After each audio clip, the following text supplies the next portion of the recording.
My last video I talked about shock collars. I wanted to be a little bit more specific in this video and talk about a shock collar that I knew whenever I was at San Quentin. Just to be clear, I'm going to be using an alias for this gentleman's name. I do this occasionally with stories that I tell just to protect the guilty, as it were. Now, mind you, it's been over a decade for a lot of these stories that I tell, and for all I know, the guy that I'm talking about has completely reformed his life, and he's a husband and a father, and hasn't done anything criminal in over a decade. The last thing I want to do is drop a name casually without thinking about it and somehow get this guy into trouble and ruin that for him. So, we're going to call him Sam. Sam was the shot caller at San Quentin. This is Badger Section, which is the reception for all of Northern California at the time. If you went to prison and you were from Northern California and you were looking at a serious case, you were going to a 4-yard, you went through Badger Section.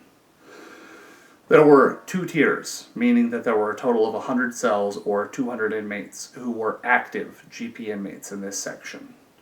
Whenever I first arrived, this was my first interaction with any inmate that wasn't somehow getting me to my cell, like the clerks who were processing people, the barber who cut my hair. They didn't exactly count because they were performing a function. The first time that I spoke to an inmate that I was going to be doing time with was whenever I climbed up onto the 2nd tier and started walking towards my cell. I noticed that a lot of guys had broken mirrors, which they had shattered, little plastic personal mirrors, and they would hold them outside of the cell like this so that they could look at the mirror and see back along the wall to see who was coming down the tier. One of the guys who had done this in cell 225, I think, maybe it was 226, somewhere in there, he started flagging me over, went, hey, come here, new white guy, come here. I came over and I was a little nervous because I knew this was the prison introduction. I'd had explained to me that I was going to have to be able to present myself and explain why I was there, that type of thing. He explained his name was Sam, he was the shot caller, and it was apparent he had a presence. It was obvious that he was in charge when he said he was in charge. And he told me that I had to bring my paperwork out to the 1st yard. Thank God I had my paperwork. I came this close to not having it, but an officer gave it to me on the bus. Just as I was loading up to go to San Quentin, an officer came from the mailroom and said, "Hey, Channel, this paperwork just came for you, and you might want to take it to prison." Could have saved my life. That was a small thing that was a big thing. Because Sam was running a hard program. He was in charge of that yard, and there were only probably 30, maybe 40 whites that he was in charge of. And I saw, 2 guys get beaten severely, and 1 guy get slashed in 28 days out of that 30 or 40. That's a real high mortality rate if you think about it for, discipline being handed out over the course of a couple of years. That'll destroy your whole cohort. But Sam was in charge of a reception yard, which meant that every 30 days or so he got a whole new crop of inmates that he had to look over, teach the ropes. At the time, I hadn't understood why anybody would have went to such trouble to have this position, the shot caller of a reception yard. Apparently what he'd done is that he and his cellie, whenever they arrived at San Quentin, had went through medical processing, like all inmates do. What they do is they give you a folder with your psychiatric paperwork in it, your dental paperwork, your medical paperwork, and it's almost all blank. And then they kind of just let you loose in a long hallway where there are various medical professionals in certain offices. And they call your name, you go to the office, you have whatever evaluation needs to be done, you give the medical professional your paperwork, they fill it out, and at the end of a day, you have a completed medical workup that you give to the custody officer, and he puts it in your file. Apparently, Sam had the idea, and his cellie had went with him, where all they'd do is they'd get all the paperwork filled out, and then when nobody was looking, toss it in a trash can and see what happened. It worked out just like he planned. He ended up staying in that reception area where most people were there for only a month. I think he'd been there over 6 months whenever I met him. I didn't understand at the time why anybody would want to be in a reception area where it's just real bad program. for 6 months.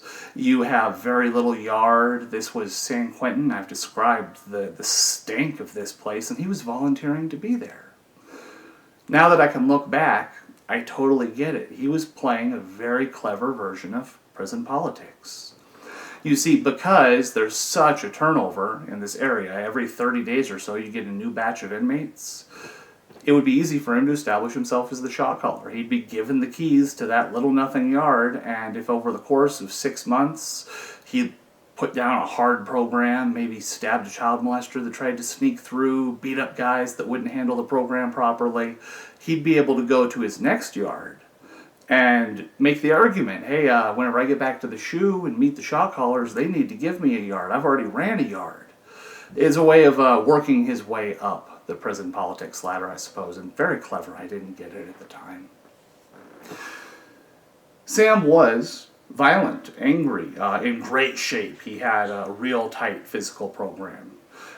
These are the things that I said the other day you don't necessarily need in a shot caller. He had them. But he had something else that was more important. Every interaction that I had with him, it was clear that he was in charge and he was thinking a move or two ahead. Same as how he managed to get himself elected, is the word we'll use, shot caller of this little area, and to stay there for as long as he was. It was that criminal sophistication that I've spoken about. The understanding of how the system works and how to properly manipulate it so that you get the results you want. It wouldn't even occur to most people that they'd want to be in a god-awful reception area for 6 months when they could leave in a month, but he had a plan. You didn't interact with each other a heck of a lot. I am not going to have dozens of Sam stories to tell because in this reception area, you had your yard 2 or 3 times a week where you could go out for 2 or 3 hours. You had your showers, and oh my God, the showers were disgusting. I've done a video on the showers of San Quentin, and if you haven't seen it, you won't believe it. And you had meals. Those were the only times you left your cell.